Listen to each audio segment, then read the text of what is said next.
Comfort levels. Let's talk about them. As most of you know, I'm a musician and I've been playing live music now for 3 years on a regular basis, but longer than that, irregularly. Even though I've been doing it a lot, I still get nervous before each gig. So I have some techniques that I use. The first thing I like to do is to practice. It goes without saying, but I'm going to say it anyway. If I've been able to practice during the day of a gig, or even just the day before, I will feel much more comfortable and less anxious. So that's number one. Number two is having a routine, just doing the next thing. So even though I'm feeling anxious, I know what gear I need. I make sure it's all working. I test batteries. I make sure strings are good.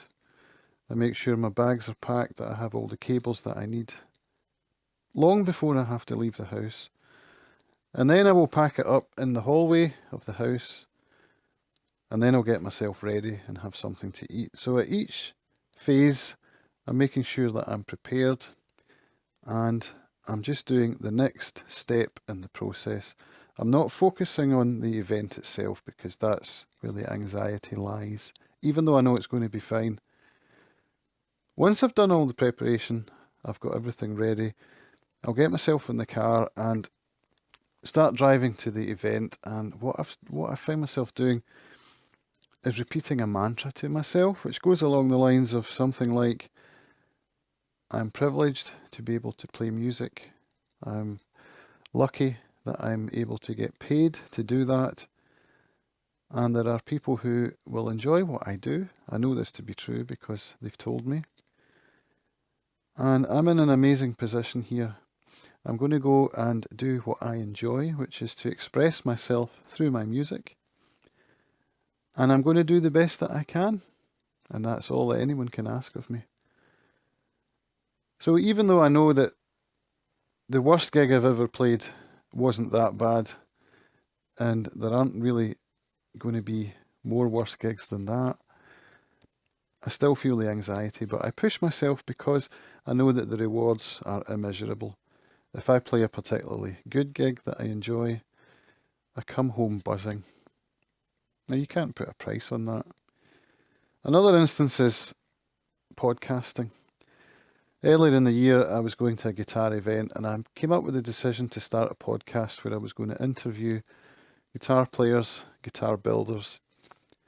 So when I was getting ready to go, in my head I was telling myself I'm not going to have the courage to do this, but I'll take the equipment anyway because you never know. So I loaded up my tripod, my audio recording equipment, as well as my guitars, etc. And when I got to the event, I thought, well, I probably won't have the courage to do this, but what I'll do is I'll just set up the microphones anyway, just in case. So I found it was actually a library, which was very comfortable. And I set up the microphones and put the chairs in position where we were facing each other. Thought I'll just leave it there and now I'll see if I've got the courage to go and ask anyone. I probably won't. But you know what? Turns out I did. I was able to find the courage to ask Will McNichol. He was my first interviewee. And he graciously accepted. And so I'd made sure that the interview space was prepared. And when the interview was about to start, I went and put the kettle on, got some water and some glasses and took them through to the library, made some tea, and then I went to find Will and I asked him how he takes his tea. And that was a good icebreaker. It made him think that I was prepared. And in fact, the interview went well, but he was surprised to discover that it was my first time. Because I had done the preparation, I had done the planning and the preparation in my head, which is where I do most of my planning and preparation. And I had thought about it long in advance. So when it came time to sit down and do it, I was ready. I made sure that my audio equipment was working before we sat down. I made sure that the microphone gain levels were all fixed. by doing it myself in the space, sitting on the chairs. I couldn't have been more prepared, and so when it came time to actually do the thing, it went well, and I was able to relax a little bit. Obviously, I was still feeling anxiety, but I was able to relax as far as equipment and technicalities go because I had checked it all and I knew that it was all working. So I was able to concentrate on the interview itself, which was the reason that the whole thing had been set up.